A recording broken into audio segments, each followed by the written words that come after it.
Vuelvo a compartir pantalla.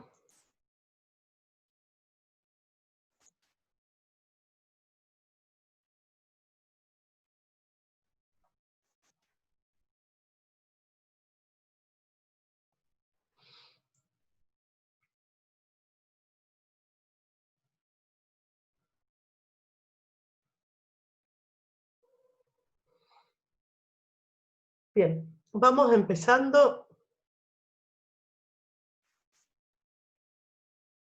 Están viendo la pantalla, ¿no? Sí, profe. Bárbaro, gracias. Bien, me entra un mensaje acá. Bien, les decía que para el punto de partida de todo debate, de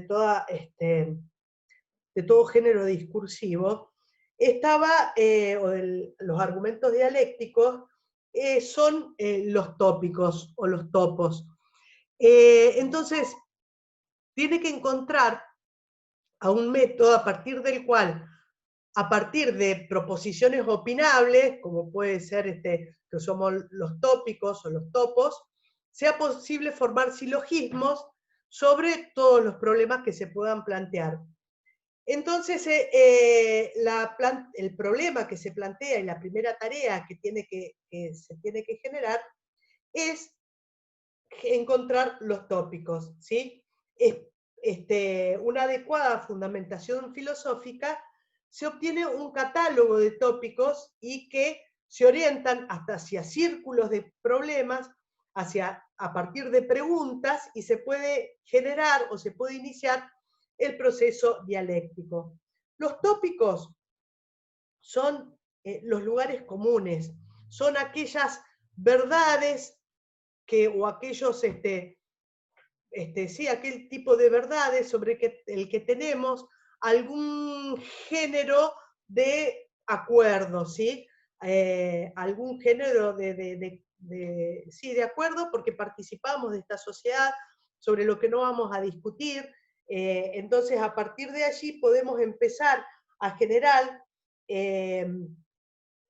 opiniones, y a partir del cual podemos empezar a generar ese tipo o generar el debate. Propone que los silogismos propios de la disputa son del género dialéctico, no del apodíctico, es decir, son del tipo de conclusiones que se arriba a partir de opiniones y no de proposiciones o de verdades, ¿sí? Cicerón va a ser más como que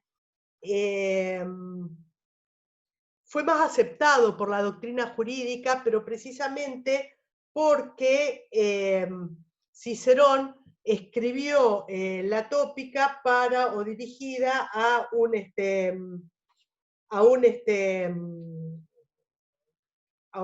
jurista.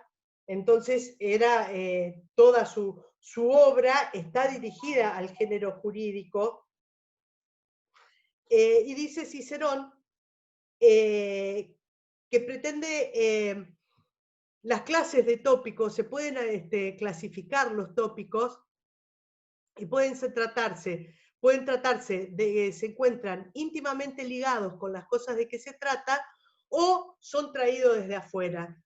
Los tópicos que están íntimamente ligados a la cosa de que se trata son propiamente científicas, están adecuados al arte y la técnica y refieren a la autoridad y se toman en consideración. Perdón, hay alguien que tengo que admitir.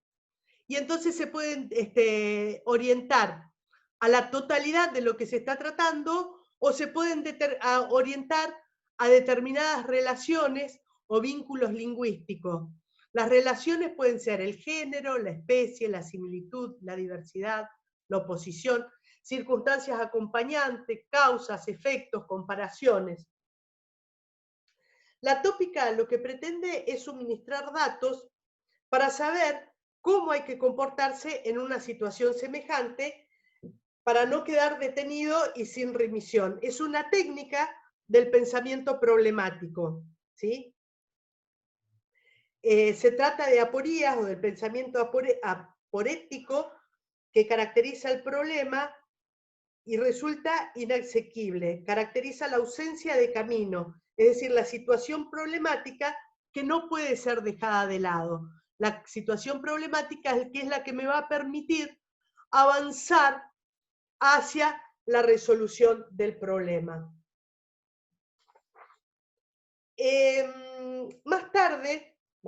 Mucho más tarde, Theodor Fiebig, publica en 1953 Tópica y Jurisprudencia. Retoma la tópica clásica y a partir de la tópica clásica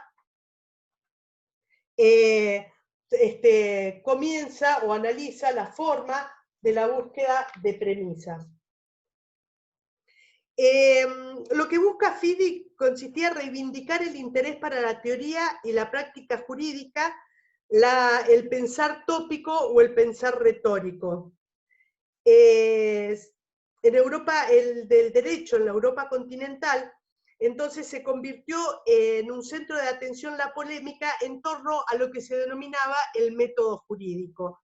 Es por eso que el pensamiento de Fiebig tuvo gran importancia en el pensamiento jurídico en ese periodo de la mitad del siglo pasado.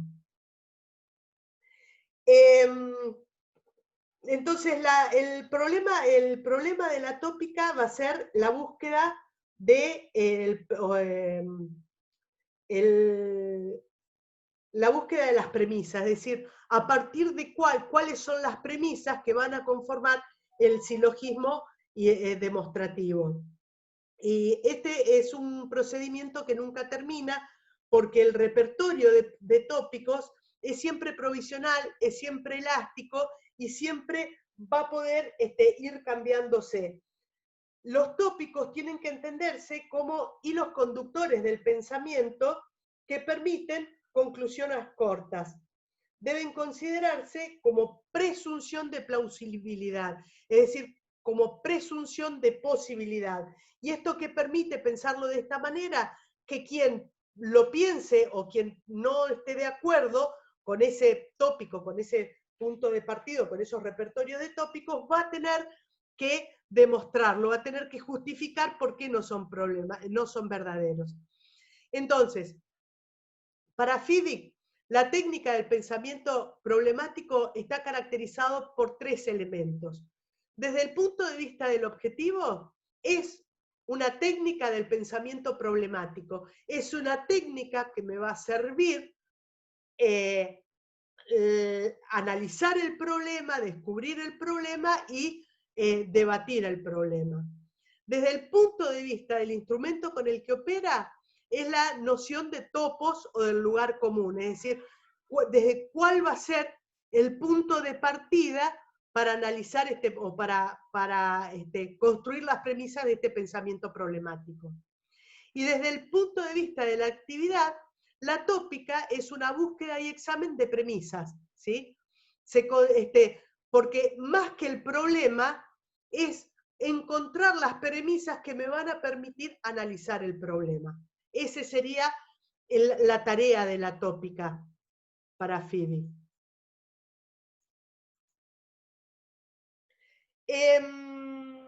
Luego viene, o más o menos, la crítica que le hace Atienza a la tópica, me estaba olvidando, porque si no, vamos a quedar como que son todas perfectas, esta forma. La tópica no permite ver el papel que juega la ley, la dogmática, es decir, el estudio del derecho, la teorización sobre el derecho, y el precedente en el razonamiento jurídico. Porque parece como que la tópica se quedaría solamente en la estructura superficial de las premisas, en la construcción de las premisas, y no con el nivel, en el momento de la aplicación del derecho, la incidencia que tienen tanto la ley, la dogmática y el precedente. Si no, se quedarían como una generalización de los problemas. Más o menos contemporáneamente aparece Perelman, ¿sí?, que pretende rehabilitar la retórica clásica en la Edad Moderna. ¿Se acuerdan que en la Edad Moderna, o sea, la tópica en la Edad Moderna era, perdón, es la nueva retórica. La retórica en la Edad Moderna quedó como, era considerada como sugestión engañosa o como artificio, por esta crítica, ¿se acuerdan que habíamos visto en la clase pasada? Esta crítica que le hacían o que le hacía Platón principalmente, y los seguidores de Platón, a los sofistas que pretendían, que utilizaban a la retórica como un medio de acomodar el discurso para lograr imponer su posición sin tener en cuenta la verdad, mientras que Platón y sus seguidores lo que hacían era filosofía, y la filosofía era una permanente búsqueda de la verdad. Entonces, lo que busca Perelman es la construcción de una teoría de la razón práctica, ¿sí? Algún tipo de racionalidad en las discusiones concernientes a la moral, al derecho, a la política, es decir, una idea intermedia entre la razón teórica y la pura irracionalidad, es decir, una razón que me permita obrar, que me permita una razón práctica. Entonces, para exponer bien los caracteres de la argumentación y los problemas inherentes a su estudio, hay que oponerla a la concepción clásica de la demostración y más concretamente a la lógica formal. Consigue aumentar o sea, va a decir que la lógica formal es como que es insuficiente para el razonamiento práctico, ¿sí? Consigue aumentar la intensidad de la adhesión de manera que los oyentes acepten y desencadenen en los oyentes la acción prevista, o sea, una acción positiva o una abstención. Perelman y Albrecht y Tetka van a dedicar una especial atención al auditorio, porque el orador no debe estar desprovisto del auditorio, y el tema del auditorio lo vamos a ver un poco más adelante. Y entonces dicen que la diferencia entre, o sea, la filosofía no es totalmente ajena a la retórica, por eso tratan de reivindicar la retórica. Dice que la diferencia entre la filosofía y la retórica es de grado. La argumentación retórica va dirigida a un auditorio concreto y particular que se pretende persuadir, y la argumentación filosófica se dirige a un auditorio ideal universal, es decir, que se trata de convencer. Es decir, no tiene que ver con un grado de verdad la diferencia entre retórica y filosofía, sino que tiene que ver con el auditorio al que se dirige cada una de ellas.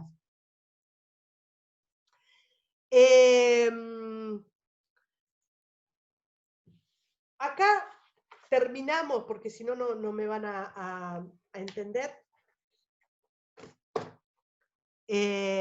Acá terminamos con la nueva retórica, terminamos el punto 7.1 del programa, ¿sí?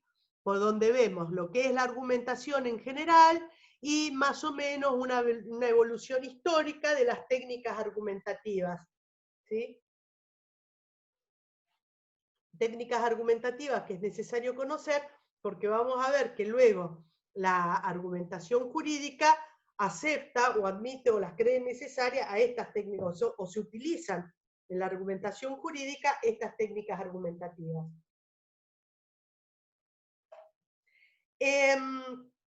¿Y qué es lo que dice? Lo que dice Atienza, que ha sido un gran desarrollador de la argumentación jurídica y una de las voces más destacadas en la actualidad de la argumentación jurídica. Por eso les recomendaba que vean esas clases de Atienza, que si bien son clases de posgrado, es tan claro y tan pedagógico en su forma de hablar, que es comprensible aún sin tener conocimientos previos de derecho. Totalmente se los recomiendo. Y en el ámbito jurídico ha ido ganando terreno la argumentación jurídica. Antes, o sea, en mi época de estudio, la argumentación no era una materia, como si ahora, por ejemplo, en la acreditación de la carrera de Derecho ante CONIAU, la argumentación es una asignatura o tiene que formar parte de una asignatura como un concepto propio o un campo propio de acción. Porque para explicar los fenómenos jurídicos en las sociedades democráticas y otorgar a los que operan en el ámbito del derecho, a los juristas prácticos, a los abogados, implemento elementos que les sirvan de guía para su actividad, que le den sentido a su función en el campo del derecho. Pero también la argumentación, dice Douglas, y continuando con esta visión sistémica del derecho que tenemos nosotros, le otorga la pretensión de racionalidad o de razonabilidad que aporta el elemento a la función sociológica de que decimos que tiene el derecho de estabilización de las expectativas. ¿Se acuerda que decíamos que el derecho, nosotros cuando hay una disputa, hay algún tipo de enfrentamiento, elegimos al sistema del derecho como el método de resolución de estas disputas porque la justicia por mano propia no es una vía que esté aceptada en las sociedades democráticas. Cuando hay disputa, cuando hay enfrentamientos, la sociedad, la comunidad tiene, o la sociedad, ¿sí?, tiene una expectativa de cuál es la vía de solución, que es, ¿se acuerdan que algunos lo llaman o lo ponen bajo la forma del consenso? Es decir, es más o menos esperable la decisión de un juez, aunque en algún momento no estemos de acuerdo, aunque esperemos otra solución, pero es a partir de la argumentación o de la justificación o dar las razones de esta decisión, hace que esos argumentos puedan ser rebatidos. Dice que la argumentación es en el ámbito de las decisiones judiciales, era una exigencia, o sea, no era una exigencia que estaba presente, es más, en las monarquías el rey no tiene que justificar sus decisiones, la argumentación o dar las razones de las argumentaciones es algo que corresponde más bien al Estado moderno. Se impuso en Francia a partir de 1830, dice el profesor Douglas, citando a Olsen Girardi, y dice que en el año 1778 había una real cédula que prohibía argumentar o dar las razones. Y digo paradójicamente, son aquellas que apoyan la necesidad de argumentación, porque decía la Real Cédula, para evitar los perjuicios que resultan con la práctica que observa la Audiencia de Mallorca de motivar su sentencia, dando lugar a cavilación de los litigantes, consumiendo mucho tiempo en la extensión de la sentencia, es decir, todo lo que nosotros ahora justifica la extensión de las sentencias o la justificación de la sentencia, que es precisamente la cavilación de los litigantes, que los litigantes se pongan a pensar si está bien argumentado, está bien la decisión o no está bien la decisión en función de estos argumentos, y poder presentarme ante un tribunal superior y en función de los argumentos decir, este juez no tomó la decisión correcta porque, o por tal o cual razón, y dar otras razones. Para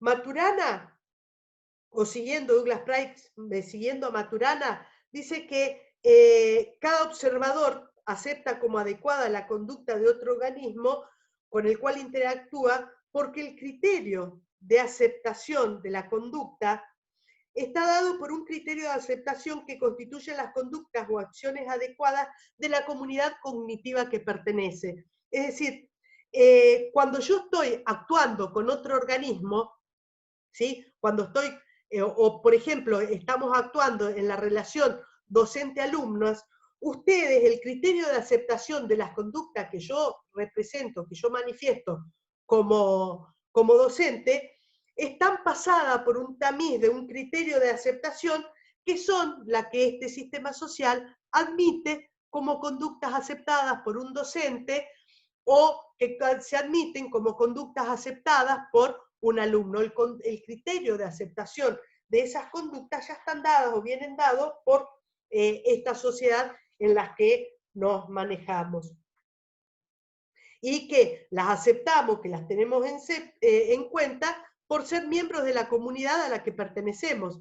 Entonces, lo que caracteriza a estas conductas no es la sinceridad que reflexiona sobre el curso de acción de otro ser humano, ¿no?, en un dominio particular de las expectativas, sino viene dado por que los códigos utilizados para decodificar son admisibles en ese tipo de decisiones. No importa si yo soy sincera o no soy sincera en este momento en que estoy frente a ustedes en el tipo de conducta que estoy llevando, sino que lo que tiene que ver que el tipo de conductas que estoy llevando son las que son esperables en esta relación o esta comunidad en la que nos encontramos.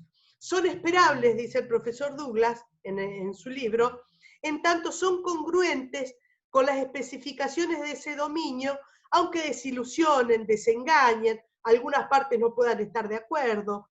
El juez, cuando toma una decisión, por ejemplo, al decir que la compraventa fue correctamente realizada y entonces el vendedor tiene la obligación de entregar al comprador el objeto vendido, por ahí yo me sienta desengañada porque siento que el otro me estafó, que el precio no fue el adecuado o lo que sea, pero también con los argumentos que da y los argumentos que va a dar son los que están alrededor de la compraventa, más allá de los que están institucionalizados en la propia ley, los que están institucionalizados en la propiedad, que debe ser el comportamiento de comprador y vendedor en esa determinada relación.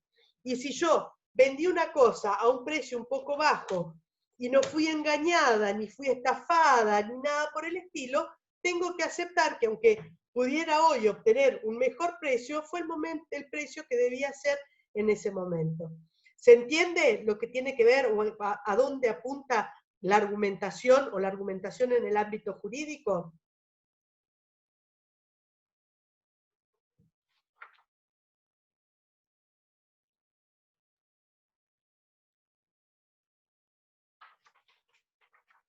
A ver, que me están contestando. Estaba esperando que me contesten, ¿eh?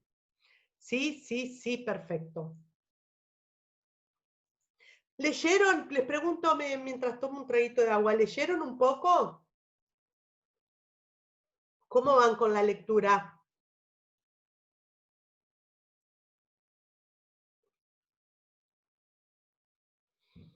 Bueno, mientras tanto, esto está en el cuaderno de cátedra, pero se los puse acá y lo vamos a leer para que se lo voy a ir explicando.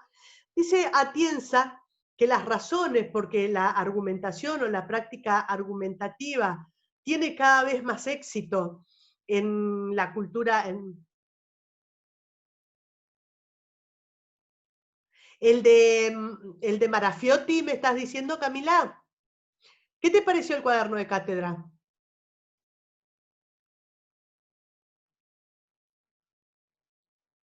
Mientras busco Marafiotti, te digo lo de Marafiotti.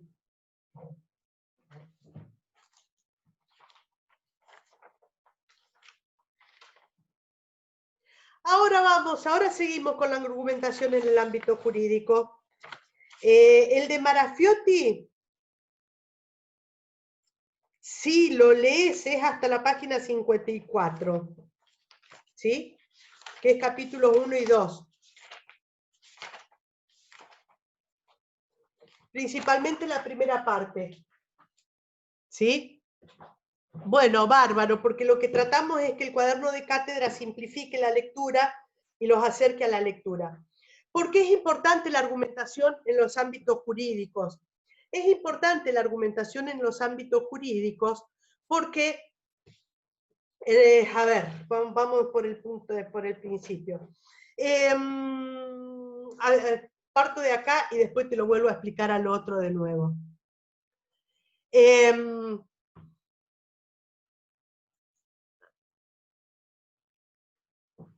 La argumentación en el ámbito, o los aspectos que dan mayor medida, o han incidido en mayor medida el éxito de la práctica argumentativa, o que exista más práctica argumentativa en estos momentos, tiene que ver con las teorías teorías del derecho, explicativas, es decir, las teorías del formalismo, las teorías del realismo, que hemos venido viendo, han tendido las razones y que han descuidaron en determinado momento este aspecto argumentativo. En segundo lugar, en el Estado constitucional, en el Estado de Derecho, es necesario argumentar porque los jueces tienen que dar razones de sus decisiones. Vamos a ver, por ejemplo, en el artículo 2 del nuevo Código Civil y Comercial, dice, perdón, en el artículo 3 del Código Civil y Comercial, el juez debe resolver los asuntos que sean sometidos a su jurisdicción mediante una decisión razonablemente fundada. Es decir, tiene que dar las razones de su decisión, ¿sí? Y es una exigencia de dar las razones de las decisiones que se adoptan, sea en el ámbito ejecutivo, o sea, todos los ámbitos, y en el ámbito, o sea, en el ámbito ejecutivo y en el ámbito judicial. Por otra parte, en los sistemas jurídicos contemporáneos, sobre todo a partir de la constitucionalización del derecho, ha ido aumentando no solo en la cantidad de argumentación, sino en la calidad de la exigencia de fundamentación, es decir, la exigencia de argumentación de las decisiones de los órganos públicos. Otra de las razones es la enseñanza del derecho, que tiende hacia una enseñanza más práctica, a una enseñanza más argumentativa, y es antes, y esta es la diferencia entre la forma de enseñanza del derecho, antes se enseñaba el derecho a partir del derecho positivo y un conocimiento prácticamente memorístico del derecho positivo. Ser un buen abogado era saber mucho derecho, y sin embargo ahora ser un buen abogado es saber argumentar ese derecho que se conoce, es poder saber argumentarlo en el caso concreto. Y la argumentación no es necesario conocer solamente una serie de conocimientos teóricos, sino que también es una práctica, ¿sí? Y por último, se justifica esta necesidad de argumentación porque antes se aceptaba lo que decía la autoridad, es decir, un reconocimiento más importante de la autoridad como fuente de legitimación del poder, y ahora se recurre mucho más al consentimiento de los afectados en la democracia. La democracia deliberativa ha tenido mucha más incidencia, se han generado mucho más, chiquis, se me está terminando el tiempo, así que volvemos, se ha generado, o sea, la necesidad de la democracia deliberativa, la irrupción de las asambleas, los jurados populares, que la exigencia de aquel que presenta un tema a decisión de la sociedad tenga que defenderlo y sostenerlo. Ustedes, no sé si se acuerdan, el año pasado, cómo fue todo el procedimiento, principalmente en el ámbito de la Cámara de Diputados, del tratamiento de la ley que no se llegó a ser ley, pero que esperamos que próximamente sea ley, de la interrupción voluntaria del embarazo. Eran no solo razones jurídicas, porque pasaron abogados explicando la constitucionalidad, no constitucionalidad ni demás, sino que también había razones científicas, razones morales, es decir, diferentes razones que estaban presentando para llevar adelante esa ley. Es decir, el propio sistema democrático exige una mayor fundamentación de las decisiones en cualquier instancia que se tomen esas decisiones. Por eso, en el punto siguiente, vamos a ver cuáles son los ámbitos de la argumentación jurídica. La argumentación jurídica, si bien generalmente uno plantea que la argumentación jurídica, lo mismo que pasa con las fuentes, ¿se acuerda cuando vimos las fuentes del derecho? Que generalmente se utilizan las fuentes, o se habla de las fuentes del derecho desde la perspectiva del juez que va a decidir cómo inciden las fuentes en el juez y demás. Lo cierto es que las fuentes del derecho están presentes o inciden en todo aquel que tenga que tomar una decisión jurídica. Lo mismo ocurre con la argumentación jurídica. La argumentación jurídica se da en los diversos ámbitos o en las diversas fases de la producción jurídica, ¿sí? La producción y teorización jurídica. En el ámbito de la producción jurídica propiamente dicha, es decir, en el establecimiento, en la creación de las normas jurídicas, es el primer ámbito. Y cuando hablamos de la creación de las normas jurídicas, podemos referirnos tanto a la parte prelegislativa, como les decía, en la instancia de preparar el proyecto de ley, como en la instancia legislativa. Fíjense, en la técnica legislativa se conoce con el nombre de fundamento a un documento que, por ejemplo, cuando uno presenta un proyecto de ley, está todo el articulado que se quiere aprobar, que van a ser los artículos de la ley, pero acompañando ese articulado hay un documento que se llama los fundamentos. Estos fundamentos contienen la justificación de las normas del proyecto presentado, de por qué la interrupción voluntaria del embarazo se admite hasta tal semana de gestación, por qué no antes, por qué no después. Es toda una explicación de las razones de cada una de las decisiones que se adoptan en ese documento, en ese instrumento. Determinan la oportunidad, determinan la necesidad, la situación sociopolítica que se vive, que hace que se llegue a esta instancia de una necesidad de una ley, y que también sirven, o que van a servir luego al momento de la aplicación, y es lo que se conoce como la ratio legis, la razón de la ley.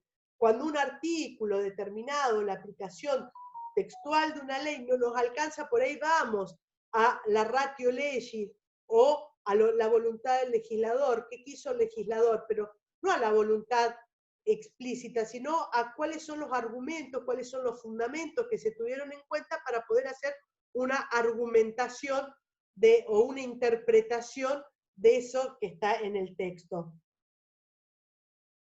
Le decía que se da la fase prelegislativa, que es en ese momento de presentación de los fundamentos, y la fase legislativa, que es la propia defensa que hacen luego cada uno de los legisladores en el ámbito o en el seno de la legislatura. En el ámbito de la aplicación, es decir, en el ámbito judicial o en el ámbito administrativo, cuando se tiene que aplicar una ley, vamos a ver que se reconocen dos tipos de razones. Razones endoprocesales, es decir, razones que tienen que ver con el propio procedimiento judicial o administrativo, y razones exoprocesales o razones que no tienen que ver con el propio procedimiento, pero sí con el sistema institucional. Las razones endoprocesales tienen que ver con los fundamentos de la decisión y que van a permitir la apelación, es decir, recurrir a una instancia superior para, porque no se está de acuerdo con esa decisión, y poder modificarlo, es decir, que se va a atacar la decisión a través de los argumentos de esa decisión. Y las razones exoprocesales, o la razón del sistema institucional, tiene que ver con el control de los jueces, es decir, ligado al fundamento democrático de controlar a los jueces, es decir, de controlar a los jueces en la aplicación o en las decisiones que adoptan. Por último, en el ámbito del desarrollo teórico, en el ámbito de la dogmática jurídica, tiene que ver, la dogmática jurídica se llama al estudio del derecho, principalmente del derecho positivo. La dogmática jurídica que tiene o que incide y que tiene eje en los criterios de producción, en los criterios de la aplicación y en los criterios de sistematización del ordenamiento jurídico. Y en estos tres ámbitos, la dogmática jurídica, que hace teorizar acerca de las razones de cualquier instituto o institución jurídico, y que va a servir de fundamento o que va a servir de argumento muchas veces a una decisión judicial. ¿Qué dice al final? Mientras los órganos aplicadores tienen que resolver casos concretos, la dogmática resuelve casos abstractos, ¿sí? Los tribunales deciden el caso concreto y crean jurisprudencia, ¿sí? Que dictan reglas particulares. La regla en que basa su decisión tiene un carácter general y abstracto y puede ser usado para casos futuros. La dogmática teoriza sobre casos abstractos, sobre casos que hipotéticamente puedan ocurrir, y da pautas para la resolución de casos concretos. Antes de pasar al otro punto, por ahí llegamos, con un buen empuje, por ahí llegamos a ver todo y no tenemos que dar clase el sábado próximo. Así que vayan pensando si se aguantan una clase más y terminamos, o si el sábado próximo, con una buena leída, hacemos como un resumen de lo que vimos hasta ahora y terminamos la unidad.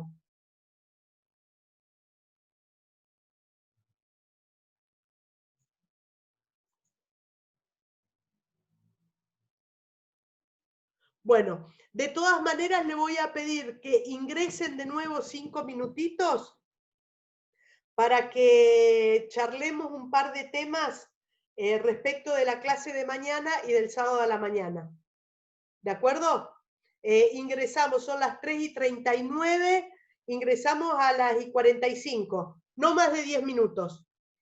Y tengan todas las preguntas para que podamos continuar.